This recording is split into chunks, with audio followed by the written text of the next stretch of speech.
नाज़रीन, यूक्रेन और रूस जंग क्या शक्ल इख्तियार करने जा रही है, और अमरीकी जनरल का ये कहना कि रूस और चीन जो है वो यूरोप और पैसिफिक में बायक वक्त हमले कर सकते हैं, क्या वाकई ही ये मुमकिन है? इन तमाम मौज़ूआत पर बात करने के लिए ख़ास तौर पे हमने दावत दी है साबिक सफ़ीर जनाब जौहर सलीम साहब को। थैंक यू वेरी मच जौहर सलीम साहब, आपने टाइम दिया। सर, यहीं से शुरू कर लेते हैं कि ये जो अमरीकी जनरल ने खबरदार किया है कि रूस और चीन यूरोप और पैसिफिक में बैक वक्त जंग शुरू कर सकते हैं और इसलिए नेटो इत्तेहाद को मुमकिन तौर पे इन जंगों से बचने के लिए होशियार रहना होगा, तो आप क्या समझते हैं, क्या वाकई ये खदशात मौजूद हैं? देखिए, जहाँ तक अगर अमेरिका के नुक्ते नज़र से देखें या मगरिब के, और नेटो जाहिर है उस यूरो अटलांटिक अलायंस है जिसमें अमेरिका और यूरोप इकट्ठे हैं, उसमें तो जाहिर है उनको हमेशा खतरा जो है ज़्यादा तो वो रूस से रहा है यूरोप में। लेकिन फिर उनको ये भी है एक खदशा कि चाइना किसी वक्त ताइवान को वापस लेने की कोशिश कर सकता है मिलिटरीली। अब चाइना का तो बहुत क्लियर स्टांस है जो कि अमेरिका ने माना भी हुआ है। वन चाइना पॉलिसी जो उन्होंने तस्लीम की थी कि चीन एक ही है और ताइवान जो है वो एक जो है वो कोई चीन से अलग नहीं है, लेकिन सिर्फ उसमें ये था कि अमेरिका का मौक़िफ़ ये था कि वो उस पर मिलिटरीली नहीं उस पर जो है कब्जा कर सकते, वो थ्रू पीसफुल जो है किसी भी तरह से जो आपस में जब वो चाहें तो फिर वो होगा उनकी रीयूनिफिकेशन जिसकी वो बात करते हैं। ऑल्दो कि उस पर अमरीकी मौक़िफ़ थोड़ा बहुत तब्दील भी होता रहा है, मुख्तलिफ जो सदर उनके आते रहे हैं, उनके नुमाइंदे उस पर थोड़े मुख्तलिफ रहे हैं। तो अभी उनको ये लगता है क्योंकि यूक्रेन में देखें 3 साल से अब ये जंग है, फरवरी 2022 से जो है, तो उस वक्त से अब और वो यूरोप के बहुत से मुल्क जो हैं वो ये महसूस करते हैं कि यूक्रेन के बाद शायद उनकी बारी है। जिस तरह मुझे पता है ये खदशा पोलैंड में बहुत ज़्यादा मौजूद है, बाल्टिक स्टेट्स में, तो नेटो, ये सारे नेटो के मेंबर्स हैं, ये थ्रेटन फील करते हैं। साथ ही साथ उनके ज़हन में ये भी आता है कि अगर इसी मौके का चीन फ़ायदा उठा ले, और इसी मौके पर, हालांकि चीन ने तो कोई ऐसी इंडिकेशन नहीं दी, और चीन की हमेशा एक बहुत ही अमन पसंद किस्म की पॉलिसीज रही हैं। कभी उन्होंने इस तरह की जो है ना मिलिट्री जो है ना इनिशिएटिव्स इस किस्म के नहीं लिए जिससे कि एकदम जंग का माहौल पूरा बन जाए। लेकिन फिर भी बहरहाल उनको ये खदशा है, एक तो खदशा है किसी हद तक, दूसरा ये भी है कि नेटो को मुत्तहिद रखने के लिए और उस पर यूरोप के मुल्कों को इस चीज़ पे इनकरेज करने के लिए कि जी वो ज़्यादा खर्च करें, जो कि अमेरिका उनको बहुत अरसे से कह रहा है। आपको याद है कि ट्रंप ने पहले अपने दौरे सदारत में भी कहा था कि आप 3% से ऊपर आएँ, क्योंकि उस वक्त वो अपनी जीडीपी का कोई 2%, कोई 1.5% इस तरह से वो खर्च कर रहे थे। अब तो ये यूक्रेन वॉर के बाद खैर वो 3 से बहुत ऊपर चले गए हैं, अब तो बात 5% की हो रही है कि जी आप 5% से भी ऊपर जाएं। तो एक किस्म का यूरोप रीआर्म हो रहा है। बहुत से मुल्कों में आप देख रहे हैं उनके मिलिट्री बजट्स बहुत ज़्यादा चले गए हैं, उन्होंने वो दोबारा से कंपल्सरी मिलिट्री सर्विसेज शुरू कर दी हैं। तो ये सारी चीज़ें हैं वो एक किस्म का, तो उसको मेरे ख्याल है इस चीज़ को वो तक़वियत जो है देना चाहते हैं, और वो उनकी उस मकसद ये है कि जो यूरोपियन कंट्रीज़ हैं वो ये जो उनसे अपने मिलिट्री बजट जितना अमेरिका चाहता है उतने बढ़ाएं, और जो एक प्रिपेयर्डनेस का लेवल है और रेडीनेस का नेटो का वो और भी बढ़े। अच्छा सर, यहाँ पे ये भी फरमाइएगा कि अमरीकी सहाफ़ी ने तो दावा किया कि अमेरिका ने यूक्रेन के सदर ज़ेलेंस्की को मुमकिन तौर पे जबरन हटाने का फैसला कर लिया। क्या आप समझते हैं कि ये मुमकिन है? देखिए, एक तो खैर वहाँ पे आपको पता है यूक्रेन में मार्शल लॉ है, क्योंकि वहाँ पे इलेक्शन तो हो नहीं सके इतने अरसे से, जब से ये जंग जारी है। तो ज़ेलेंस्की जो है अब वो मार्शल लॉ से हुकूमत कर रहे हैं। उनकी जो है ज़ाहिर मैंडेट तो उस वक्त ख़त्म, इलेक्टोरल तो हो गया था, लेकिन नेचुरली जब एक मुल्क पूरी जंग की हालत में है तो वहाँ कैसे इलेक्शंस हो सकते हैं। लेकिन कोई ऐसी उनमें आपस में इस वक्त मुखासमत नहीं है अमेरिका में और ज़ेलेंस्की में। कभी कभार वो जो मसाइल थे पहले, जिस तरह ट्रंप की और एक उनकी जो मीटिंग थी जो पब्लिकली सारों दुनिया ने देखी, जिसमें ट्रंप ने और फिर वाइस प्रेसिडेंट जेडी वैंस ने भी उनको बहुत ही ज़्यादा सख्त रवैया अख्तियार किया और बहुत ज़्यादा उन पर जोर डाला कि अमेरिका की जो टर्म्स हैं वो माने। फिर बाद में वो मान भी गए, वो तो बल्कि वो जो है जो अमेरिका जिस तरह का माइनिंग का मुआहदा करना चाहता था वो भी हुआ। फिर जिस तरह अमेरिका जो है, आप देखें ज़ेलेंस्की तो मान गए थे, उसके बाद पुतिन नहीं माने प्रेसिडेंट ट्रंप की बात, और प्रेसिडेंट ट्रंप को उन पर बहुत एतमाद था वो मान जाएंगे, इसीलिए प्रेसिडेंट ट्रंप उनसे नाराज भी हैं इस वक्त प्रेसिडेंट पुतिन से। और इस वक्त जो ओनस है वो तो रशिया की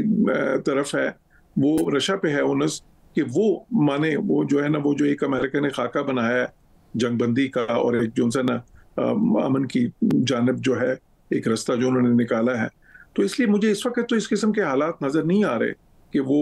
इनको ज़ेलेंस्की को निकालने की बहुत ज्यादा जरूरत महसूस हो, बिकॉज इस वक्त तो मसला यूक्रेन की तरफ से नहीं है, मसला तो इस वक्त रूस की तरफ से है। अच्छा सर, ये फरमाइएगा कि रूस ने ये जो धमकी दी है कि वो यूक्रेन की मदद करने वाले यूरोपीय कमर्शियल मसनूई सियारों को जाम कर देगा, तो क्या आप समझते हैं कि अब रूस जो है ज़मीनी जंग को आसमान तक भी, खला तक भी लेके जाना चाहता है? देखिए, ये जो है ना, बहुत से अरसे से इस चीज़ की बात हो रही है कि इस वक्त देखें खिला में, और ये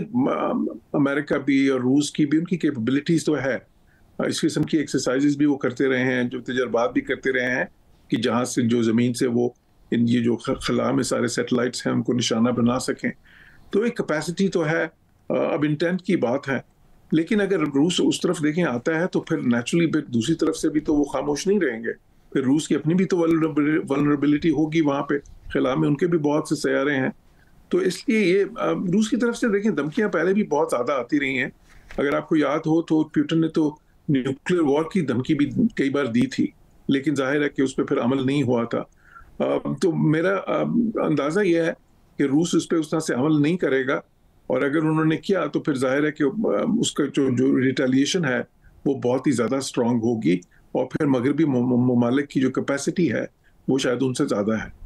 लेकिन सर यहाँ ये भी सवाल पैदा होता है, जैसे आपने खुद अभी जिक्र किया कि प्रेसिडेंट पुतिन से नाराज़ हैं, तो ये पुतिन पे अदम एतमाद के बाद और यूक्रेन को पेट्रियाट जो दिफाई निज़ाम है वो फराहम करने के ऐलान के बाद, क्या ये समझना चाहिए कि ये जंग जो है इसके ख़त्म होने के इम्कानात मज़ीद अब कम हो गए? देखिए, जंग के तो प्रेसिडेंट ट्रंप ने तो दावा किया था कि जब वो आएंगे इक़्तिदार में तो वो बहुत ही जल्दी, उन्होंने तो कहा था कि आते ही वो 48 आवर्स में वो जंग खत्म करा देंगे। लेकिन वो जाहिर है कि हम सबको भी पता था, जो इसको बगौर देख रहे हैं एनालिस्ट और ऑब्जर्वर्स, कि इस तरह मुमकिन नहीं है। तो बाद में उन्होंने कोशिशें तो बहुत ज़्यादा की हैं, लेकिन वो सारी कोशिशें कामयाब नहीं हुई, और वो जंग तो अभी 3 साल से 3.5 साल हो गए हैं, और उसकी शिद्दत में भी बल्कि कोई कमी नहीं है अभी तो कई लिहाज से उसमें, बल्कि टेक्नोलॉजिकली वो जंग और ज़्यादा कॉम्प्लिकेटेड होती जा रही है, उसमें और ज़्यादा सोफिस्टिकेटेड टेक्नोलॉजीज इस वक्त इस्तेमाल हो रही हैं। और रूस का जो है, अच्छा ये बड़ी एक दिलचस्प बात है कि जो अगर आप तारीख में देखें तो ये हमेशा हुआ है कि रूस बहुत सी जंगों में शुरू में उन्होंने कोई इतना अच्छा परफॉर्म नहीं किया, और बहुत ज़्यादा ऐसी भी सिचुएशंस आई हैं कि मॉस्को तक आर्मीज पहुंच गई थी। आपको याद होगा कि अगर आप बात करें तो नेपोलियन की भी, और फिर जो उनसे लेनिनग्राड तक पहुंच गई थी जर्मन आर्मीज भी, फिर वहां से रोल बैक शुरू हुआ था। तो जो जंग के आगाज में वो इतना ज्यादा अच्छा परफॉर्म नहीं करते, लेकिन वो बहुत ही ज्यादा देर तक फिर उसको जंग को दुआम दे देते हैं, और आखिर में उनकी फिर, क्योंकि वो इतनी ज्यादा रिसोर्सेज उसमें डाल देते हैं जहाँ ह्यूमन रिसोर्स का ताल्लुक है या बाकी भी, और जाहिर है कि रूस की कैपेसिटी तो है, तो रूस किसी भी कीमत पे ये जंग हारना नहीं चाहता, क्योंकि जाहिर उनका ख्याल है कि अगर ये उनके लिए बहुत ही बड़ा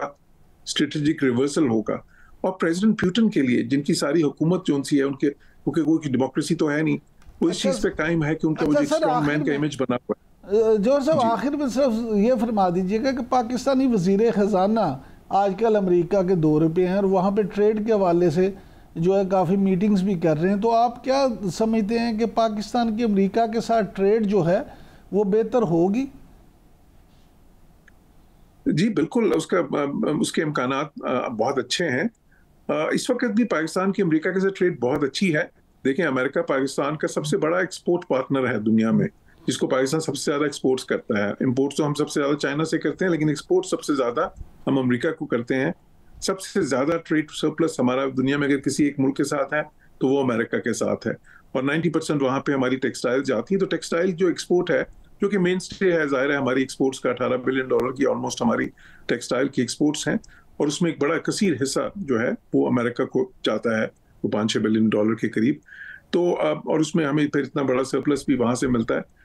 तो उसमें मजीद अब जब आपस में नेगोशिएशंस हुई हैं, और वो नेगोशिएशंस बड़ी कामयाब हुई हैं, उसमें दोनों साइड्स जो हैं ऑलमोस्ट एग्री कर चुके हैं इन प्रिंसिपल, सारी चीज़ों पे जो है ना एक अंडरस्टैंडिंग हो गई है। लेकिन उसमें अनाउंस वो अमेरिका करना चाहता है उसको, बाकी जो, क्योंकि उनके तो बहुत सी इस वक्त पूरी दुनिया के मुल्कों के साथ ये मुआहदात चल रहे हैं। वो ट्रंप ने एक टाइम दिया था सबको कि जी इससे पहले पहले जुलाई 9 का दिया था, फिर उसको अगस्त 1 तक उन्होंने एक्सटेंड किया। तो अनाउंस सब होगा जब वो बाकी मुल्कों के साथ भी कुछ और मुल्कों के साथ भी कर लेंगे, फिर इकट्ठा अनाउंस होगा। लेकिन जो इम्कानात हैं वो अच्छे हैं, बिकॉज दोनों साइड्स जो सी हैं उन्होंने ये अग्री किया है कि ट्रेड को और भी बढ़ना चाहिए, फिर इन्वेस्टमेंट भी इसमें शामिल होनी चाहिए ज़्यादा। पहले अमेरिका की तरफ से उसमें कई शोबे हैं जो दोनों मुल्क, खुसूसन माइनिंग का शोबा मिसाल के तौर पे है, एनर्जी का भी सेक्टर है, फिर और भी कई जो है ना ऐसे शोबे हैं जहाँ पे अमरीकी इन्वेस्टमेंट्स की बड़ी पॉसिबिलिटीज़ हैं, इन्वेस्टमेंट कॉर्पोरेशन की दोनों मुल्कों के बीच में।